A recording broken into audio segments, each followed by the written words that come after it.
Welcome to Schoolin The SiSTEM podcast. I'm your host, Darian Kelly, and today we have a very, very special guest, Luis Duque. Luis is currently working as a bridge engineer at Foothills Bridge company. Foothills provides engineered solutions for the erection, retrofitting, and dismantling of bridges. He also hosts a podcast called You're Engineering Our Future podcast, where he shares his experience as a young engineer in the industry to help other young professionals and students succeed in their careers. During his graduate studies, he worked on a project entitled Evaluation of UAV as a Bridge Inspection Tool. His research was conducted to promote and develop new and innovative techniques to inspect bridges to decrease costs and risk involved with current inspection practices. Luis also is currently involved with ASCE, SEI, EWB, and SHPE, and a variety of volunteering opportunities, as well being a mentor for a South Dakota State University capstone team for the past 2 years. Luis, welcome to Schoolin The SiSTEM. Yeah, thanks for having me. Absolutely. And for you, I just wanted to, I know that we connected, a while back. I just wanted to kind of get an update. How have things been, for you, in the midst of, your focus and profession in the midst of COVID, right? We've got through the intermediate stages of going through quarantine. Now we're getting towards the end of the year. How have things been for you so far? Well, in terms of work, we're still working from home, and I honestly don't think we're gonna go back to the office anytime soon. We're getting stipend to furnish our home office, and I think it's mainly because we've been doing so great, just everyone working from home. We haven't really have any big struggles, so I think the partners at the company just feel like if we are being productive and being great, working at home, there's not really a point on risking everyone going back to the office or just having everyone at the office. Obviously, the office is open for anyone that can and want to come back to the office. But as far as a policy, we're still working from home for the most part. Personally, we're just staying home. I've been able to volunteer online with ASE and all the organizations. Obviously, we cannot travel for the EWB projects now in Guatemala, but we have a really great NGO, a really good local contact in Guatemala that has been great during this time. I have been able to complete some of the construction phases of the projects and everything. So that's been also pretty good. For the ASE team right here in Colorado, in Denver, we are kind of starting to think about doing in-person activities, just obviously following the CDC guidelines and just staying outside and all the requirements that comes with that. But overall, it's been a lot of Zoom calls like these and a lot of kind of meeting people over the phone. But I think everything hasn't been affected as much as I thought it was going to be. People are still volunteering and doing work and practicing their career. And that's kind of what we've been trying to do also with volunteering. Yeah, absolutely. And for you, you mentioned, your profession, in the bridge engineering space. For, our listeners and our viewers, kind of talk about how did you, get into, bridge engineering? What kind of sparked that passion in that particular profession? Right. So, my bachelor's degree is in civil engineering. So that's bridge engineering. Structural engineering is a branch of civil engineering as a general. I got a master's also in civil engineering with an emphasis in structural engineering because I wanted to become a structural engineer. I practiced in buildings and commercial structures and industrial structures for about 2 years before I transitioned into a new job right now as a bridge engineer. It's not really a conventional bridge engineering job that most people think about, building new bridges or inspecting bridges and all of these things. Is actually the dismantling of bridges, which is kind of the opposite of what people think a bridge engineer does. But there is a lot of really critical steps during the deconstruction process or the retrofitting and maintenance of bridges that it requires engineers to be on top of those positions. So for example, right now I'm working on the Golden Gate Bridge project, which is a really cool project that's been going on in our office, I believe 8-9 years. They're doing a lot of work there that is not really seen by other people, but everything's kind of happening underneath. We're helping with some maintenance, some fixing some structural members so the bridge is safe. We're helping with replacing some of the maintenance equipment that goes under the bridge to maintain the bridge overall. So all those little things that you don't really think a bridge engineer does, that's kind of what we do at our office. I also help the Central 70 project more locally here in Denver. They're basically redoing the whole highway, that whole interstate section. So we help with a lot of demolition and a lot of engineering dismantling during that project. And again, we have projects all the way from New York City to California and some international projects as well. So really interesting job that we do, and I don't think a lot of people gets to see that side of engineering, which is pretty cool. Yeah, because I think that the misconception is that I don't really, me personally, like you're like the first ever bridge engineer I've ever like met.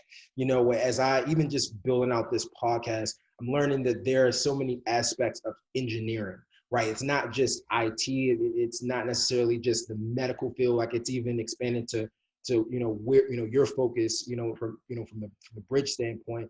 But for me, I guess, you mentioned that there's a misconception in the fact of just building bridges and not necessarily dismantling them.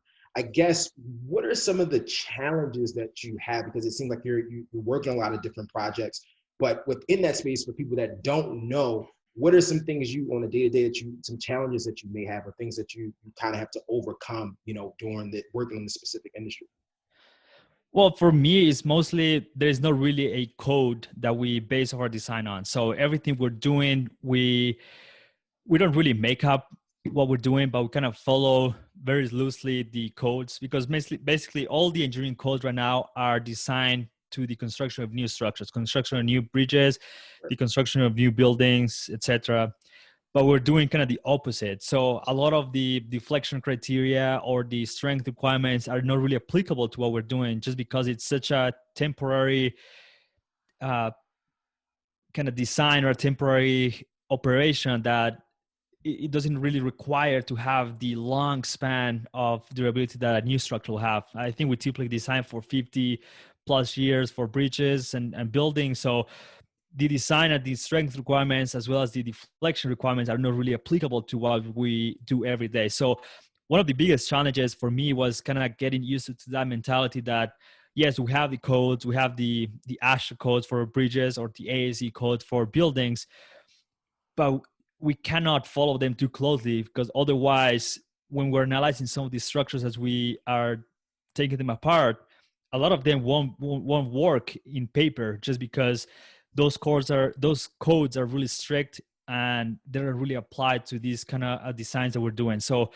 biggest challenge is thinking outside the box. We do a lot of really unconventional designs that, again, are not prescribing code. So yeah, just kind of thinking outside the box and kind of come up with ideas to both support structures while we're demoing. So we make sure they're structurally stable, as well as finding ways that the contractors and the workers are able to do the deconstruction safely and efficiently. Mm.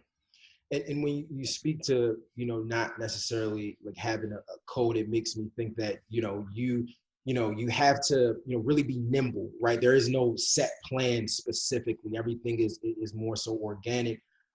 It shows that to me that you have more of a perspective beyond just, just the aspect of the codes or the communication prospect, right?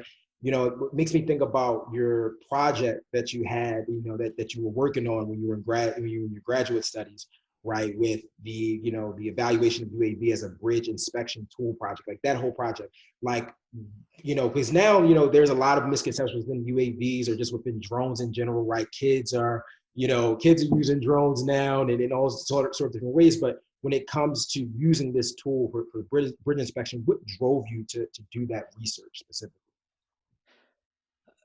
I would say like nothing really drove me to do the research. It was kind of an opportunity that came up when I was an undergrad, and I kind of just took it without really knowing where that was going to lead in the future.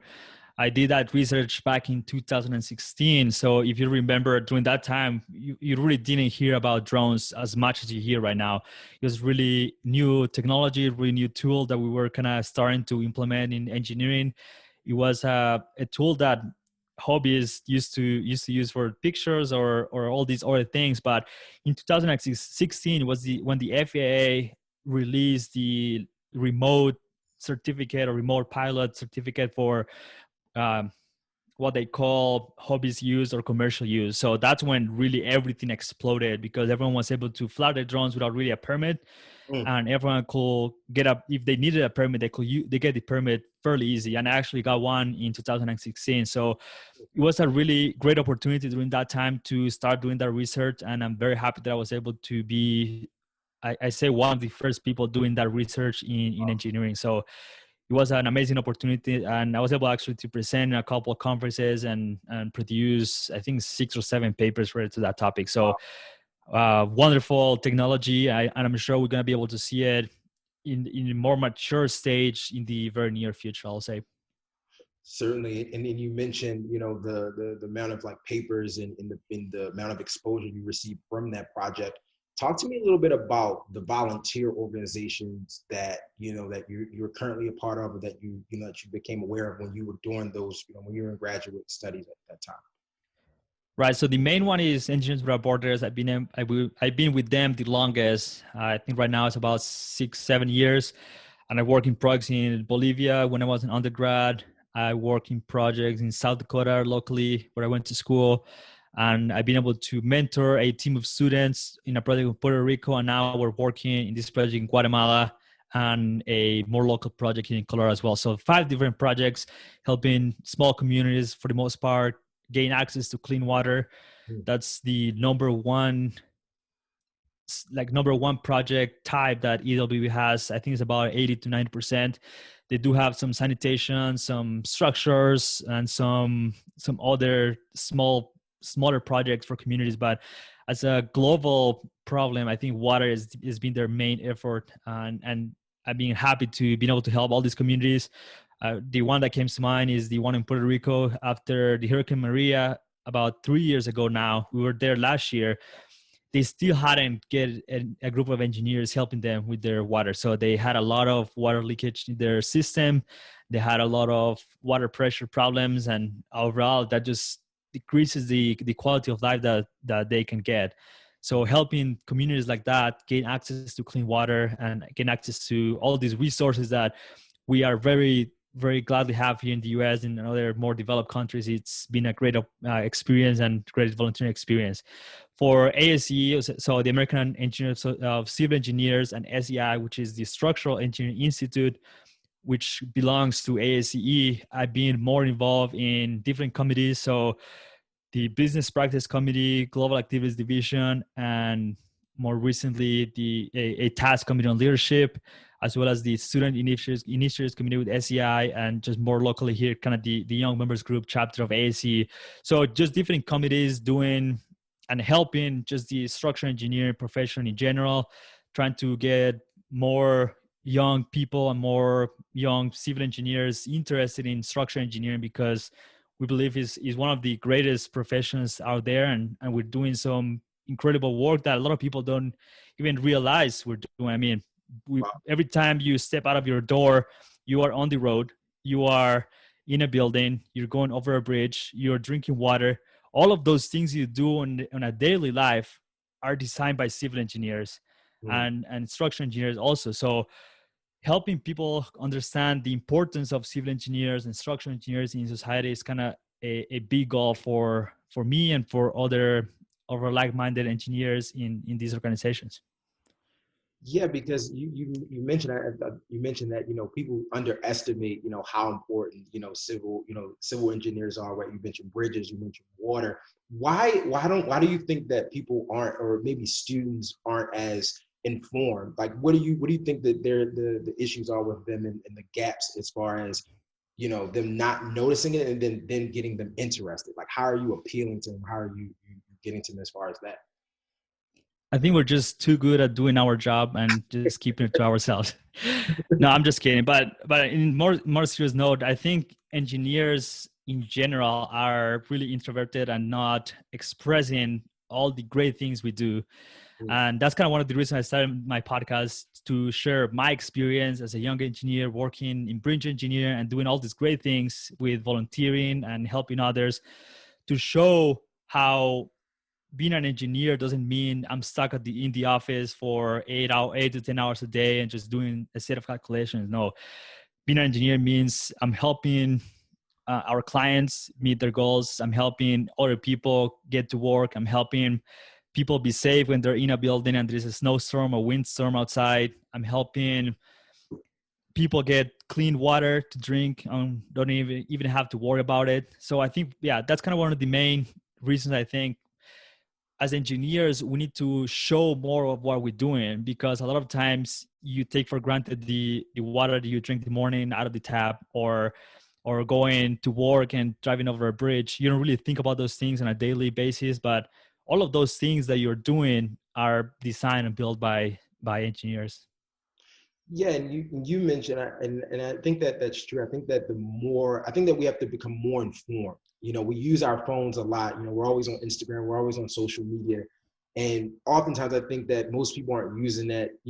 I think that more users are utilizing the platforms to get information out, but it's a matter of like, are we taking that information in?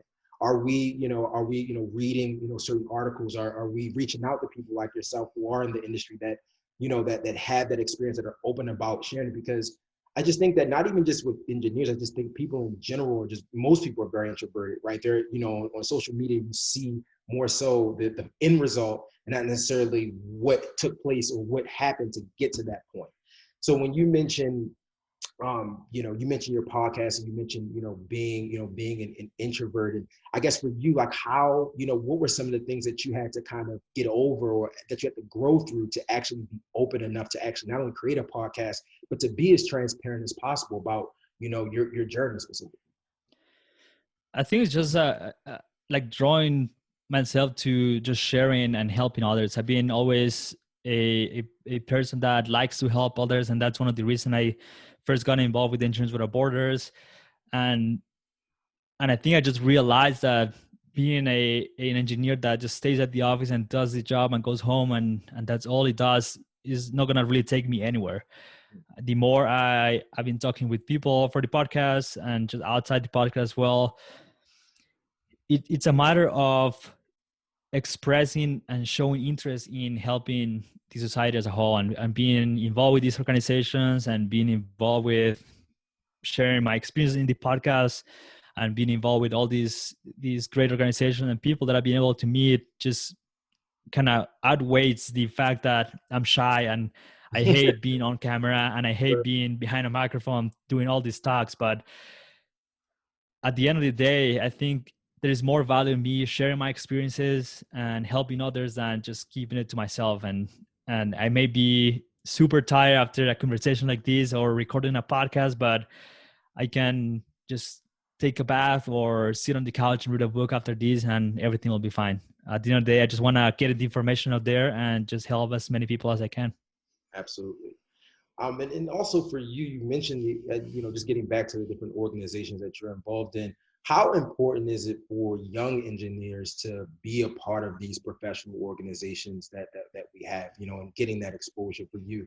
Just hearing it from yourself, like, what are some of the I guess the important things, or the things that really matter when affiliating yourself with those organizations? I think it all depends what you want to do with your career. If you want to become a well-known engineer or a well-known project manager that has or even manages a company, or you want to advance in your career in one way or another, become a member of these organizations or any organization that you care about, or it applies to your field of engineering, I think is essential. Like, the skills that you learn by volunteering and helping all these people are just priceless. I mean, I've been writing proposals and reports and all these for 6-7 years now with Engineers Without Borders. And if I didn't have that experience, I haven't even done any of that for my current job. So I know once I need to start doing that for my current job, I already have 6, 7, 8, 9 years of experience of creating reports, requests for proposals, all of these things that come with a more advanced or a more managerial position at your job. on that same note, you are working with teams. You are developing all these soft skills that you're not really learning in school. Communication. You need to be a well written and verbal communicator. You need to just imagine all these skills that you're developing when you are leading teams, when you are helping other communities, when you are a part of a committee that creates the codes and the standards of the profession. These are experiences that are invaluable to becoming a great engineer. And if you are stuck at the office without really volunteering, you are missing a lot of opportunities to develop those skills, grow your network, and just become more recognized in the profession and get invited to conferences, other committees, and all the great opportunities that come with that.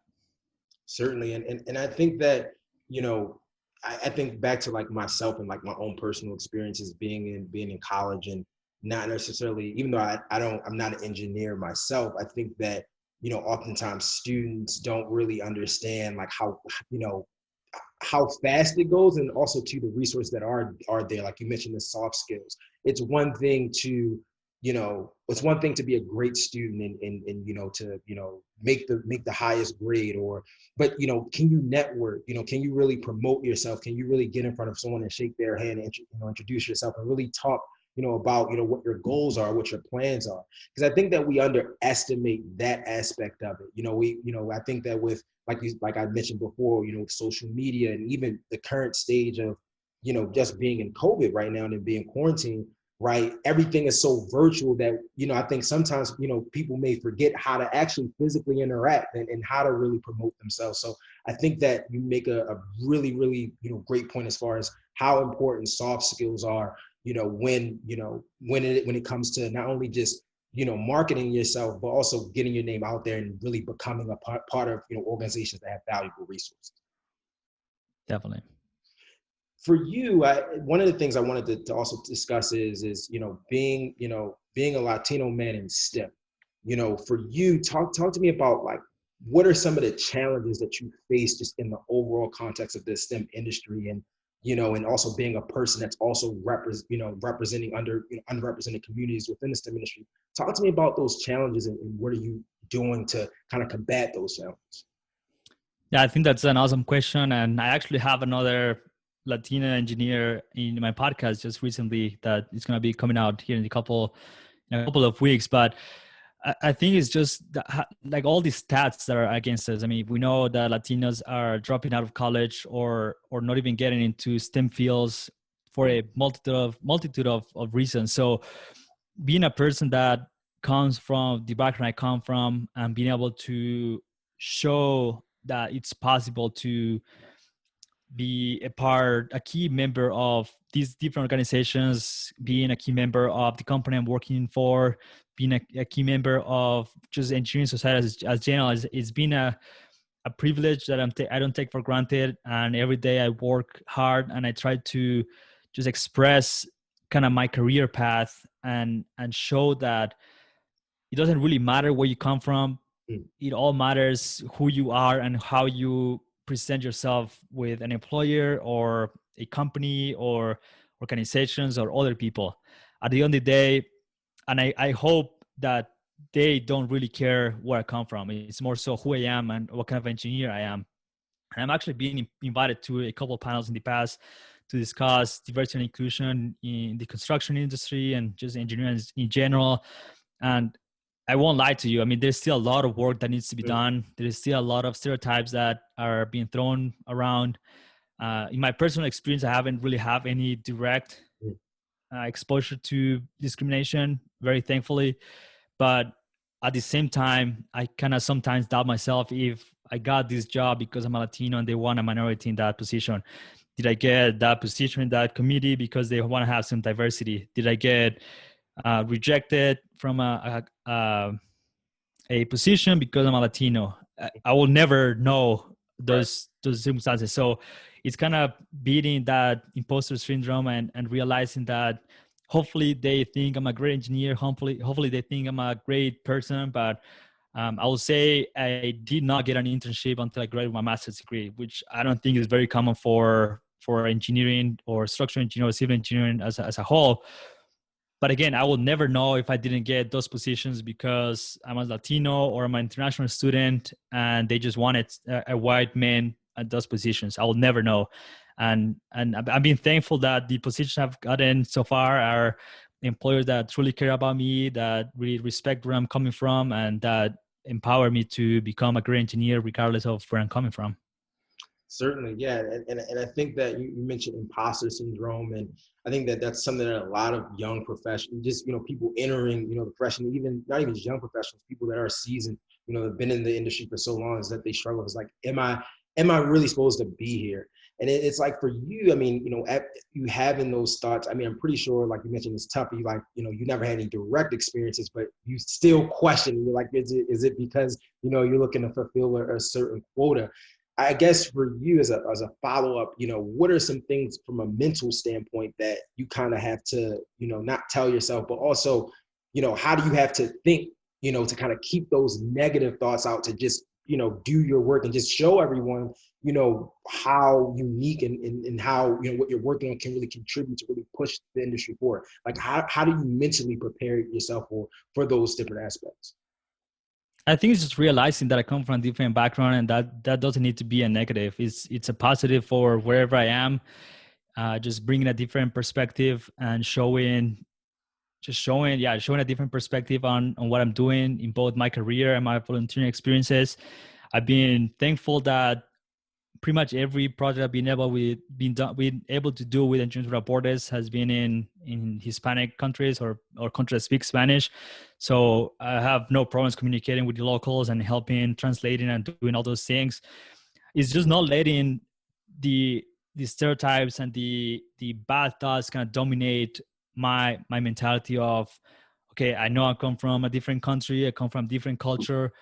Here's what I'm presenting. Here's what I'm bringing to the table. Hopefully it's positive for everyone, bring a different perspective, and hopefully they're able to listen back and understand my perspective. And I know I pride myself in trying hard to understand where people are coming from.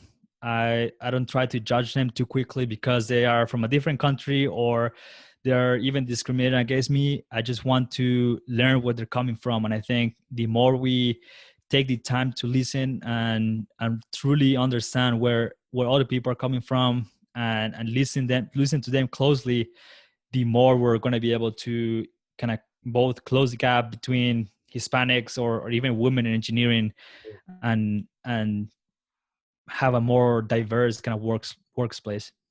Certainly.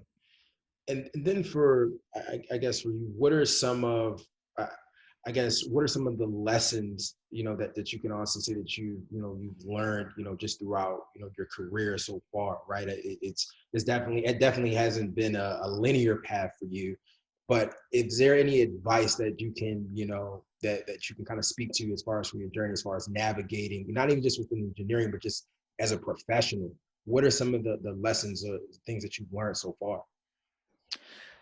I think the biggest lesson I learned kind of early on in my career was that I shouldn't take a job or a volunteering opportunity for granted. As I told you before, I didn't really get a full-time position in structural engineering, which is my field of work, until I graduated my master's degree. That's almost 6 years kind of looking for a job. Wow. From freshman year as a civil engineer to graduating from master's degree. I worked as like maintenance for the university, so either cleaning bathrooms or fixing furniture or painting the dorms and doing all these kind of minimum wage job. I also work at a wastewater treatment plant as a student operator, so being out there for 8-10 hours, just watching over the plant. I also work as a quality control technician for a concrete company, so really long hours and a lot of manual work. Again, not really related to structural engineering, but that was the only job I could get at that time, and it was fine with me. It was paying my rent, it was paying my food, and I was happy to get it. What I learned after all of that is I was working outside the field that I wanted to work on. But at the same time, I was developing all these different skills that were preparing me to the point when when I finally got that job, Right. I was ready to go. I was working with teams. I had to be on time. I had to do my job with minimal supervision a lot of times, or even by myself. I had to communicate with everyone. I had to report to my bosses. Sometimes I even was a lead of a small team. So all these skills that I learned through that journey really helped me when I finally got a position that I wanted as a structural engineer. So I think the moral of the story is don't really worry too much if you don't get an internship right away, or if you have to spend a year delivering pizzas or doing something else because you can't find a job. It's taking those opportunities and making the most out of those opportunities. That I think it's something I didn't realize at that time, but just looking back, all those jobs that I got that were not related to civil engineering or structural engineering were the jobs that really got me to where I am, and has developed my personality and developed my skills and everything that and develop who I am today, basically. Yeah, and I think that is the most important thing is that what young people have to realize is that it's all about delayed gratification. You know, it may be something that you want really bad, but everything happens at the right time, and it's all about what you do while you wait. You know, I think that oftentimes, when when the first thing doesn't go our way, I think most people kind of just, it's so easy to kind of like be negative or get down or think like, it'll never happen.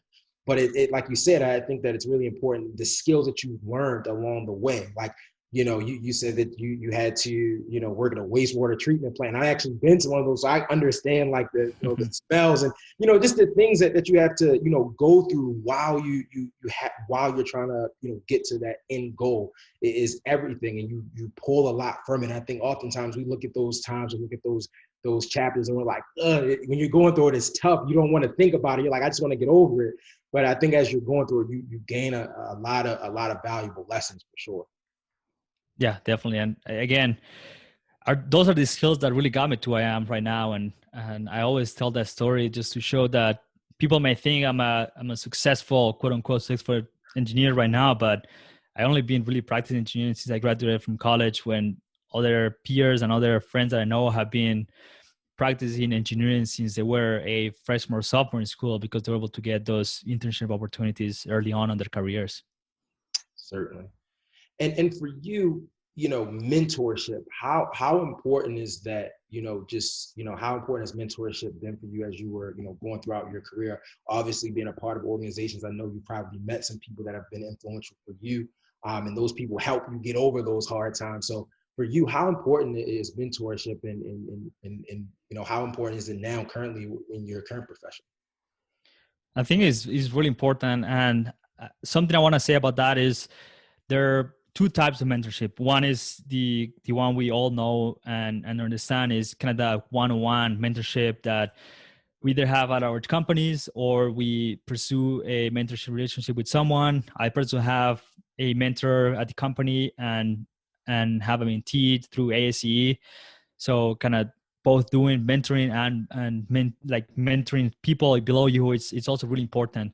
But beyond that, we can also find mentors on social media, or people that we like to follow on YouTube or whatever, and just listening to what they have to say, engage with them. And doesn't really need to become an official, quote unquote, official mentorship relationship, but you are looking up to them and learning where they're coming from, all their experiences. And I tell that a lot of people, because a lot of times it's really hard to find mentors that have the time to invest in you. And a lot of time it's just difficult to have a mentor or have multiple mentors. But if you are following people on social media that you can relate a lot, and I hope there are many young Latino engineers that are looking up to me and seeing what I'm doing, and seeing that it's possible to become an engineer coming from the background we come from, or if I'm able to help even just younger engineers in general to be better at their careers and show them the skills that I've been able to develop and some of the skills that are important. I think that's also a great mentorship opportunity for everyone. Yeah, mentorship, it's something that a lot of people don't, we often look at people who are quote unquote successful as that you can't reach out to them. You can't you're not able to ask certain questions because you think that there's so much there's so much ahead of you or higher than you. And I think that that's one of the biggest misconceptions. And like you said, there are people out there on Instagram. It's all about, we have the tools that we need, but it's all about how we use them. How we engage, mentors, or how we seek that. Because I think oftentimes we think that we know everything, and our experience is our experience. And we can kind of get a closed mind as we're, navigating throughout our journeys. But mentorship and having people that you can connect with that can say, hey, I know what that feels like, or this is what you do when this happens. I think that it allows for, young professionals in general to kind of get, kind of avoid those roadblocks that you or whoever may have experienced along the way. Yeah, I think that's very important. And just to add to that is, like, don't be afraid to post a picture of what you're working on social media. I think that was one of the biggest mistakes I made when I was kind of early on in my career, because I thought, okay, there's definitely someone else doing the same things I'm doing. Like, I'm not going to add to anything that is going on in the profession right now. I debate about creating the podcast for over a year, just thinking, like, what am I going to talk about? Like, why people want to listen to me.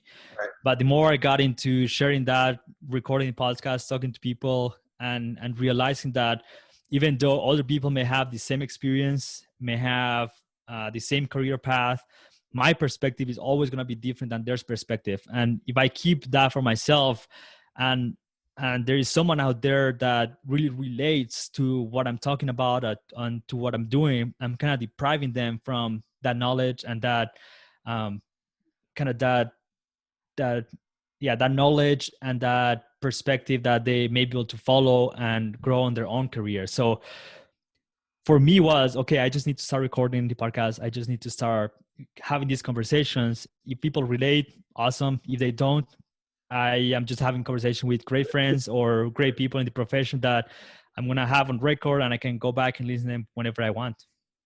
Yeah, and just I can relate to that 100%, even with starting this podcast, right? I mean I've had I've had the idea for at the top of the year. I was like, oh, it would be great to start a podcast, but you know I kind of got caught up in, okay, I don't have a STEM background. I'm not an engineer, but at the same time, what I did realize is that I find a lot of inspiration from storytelling, authentic storytelling, at that.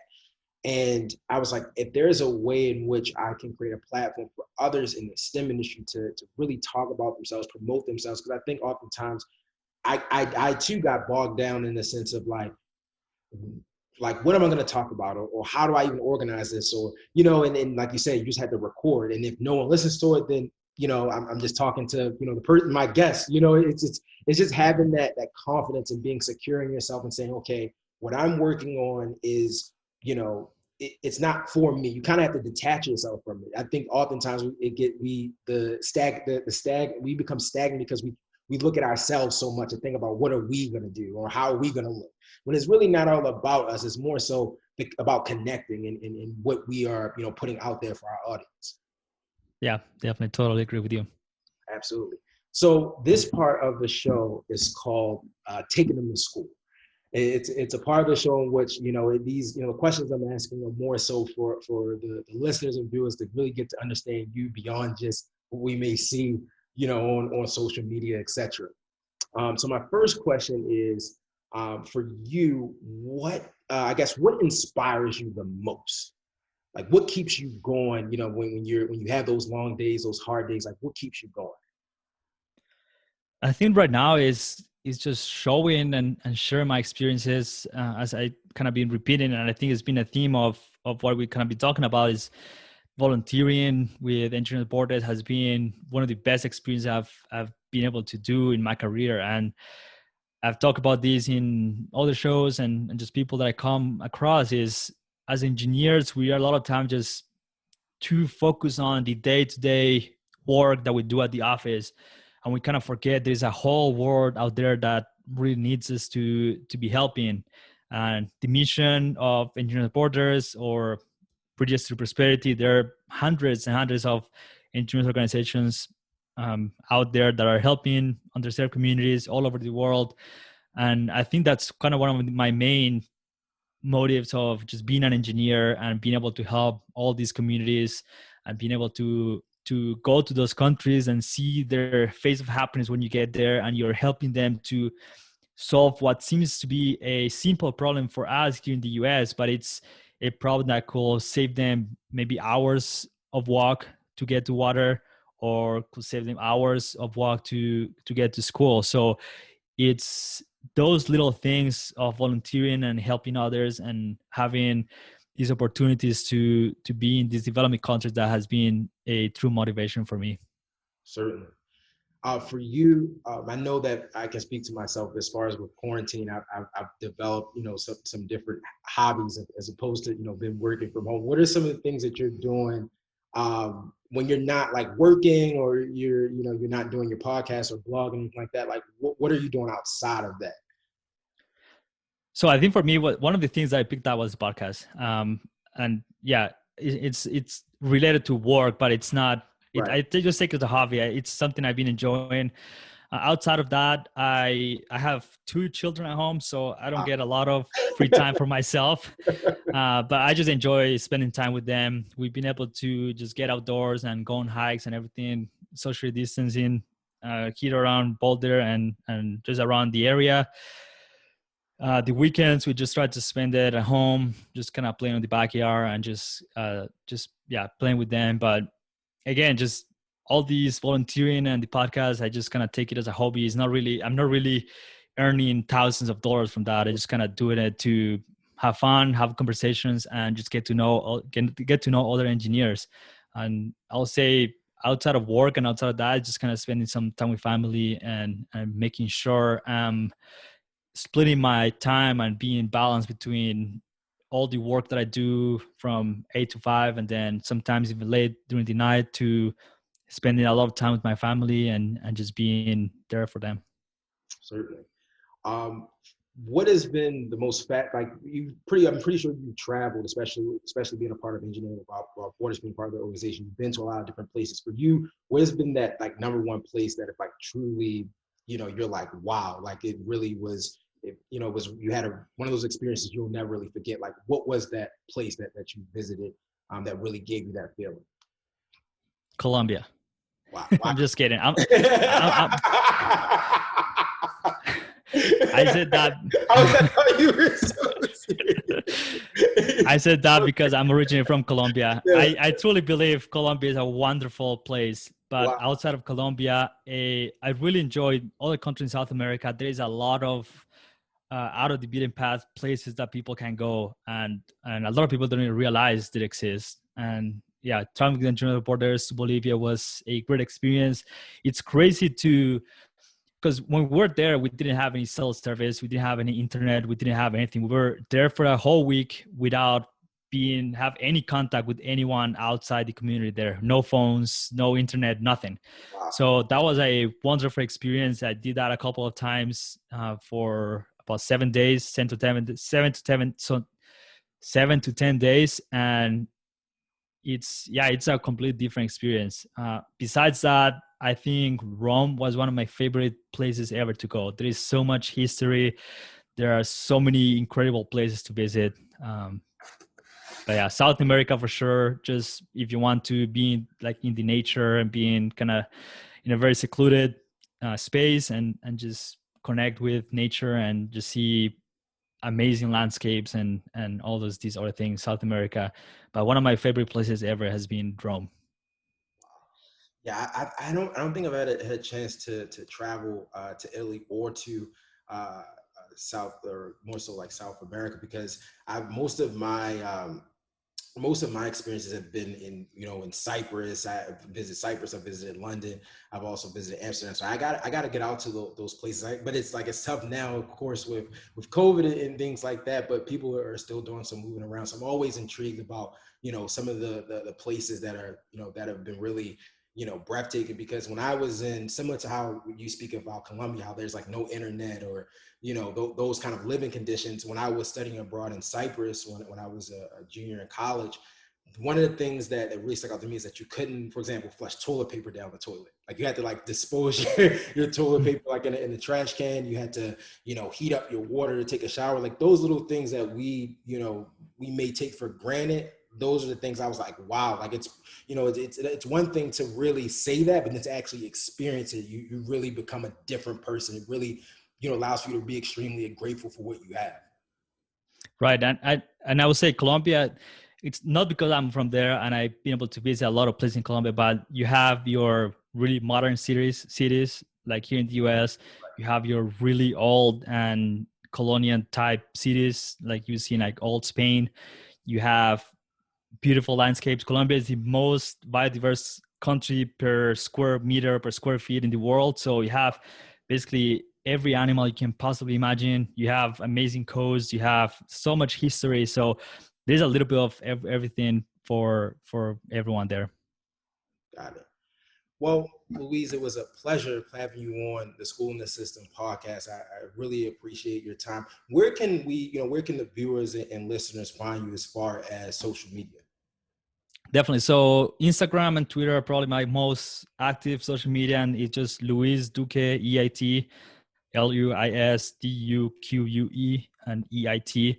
And my website is a great place for a lot of resources as the podcast, blog. I recently launched a YouTube channel for the podcast, doing a lot of video interviews. So if you go to Luis and then Felipe, FELIPE, Duque.com, you can find everything. And yeah, everything is kind of linked there. And all the resources for the blog, the podcast, and the YouTube are in there. All right. Well, Luis, it was a pleasure speaking with you this afternoon. And yeah, and continue. Let's continue to stay in touch. Yeah, definitely. Thanks for having me. Absolutely. Take care. Yeah, you too.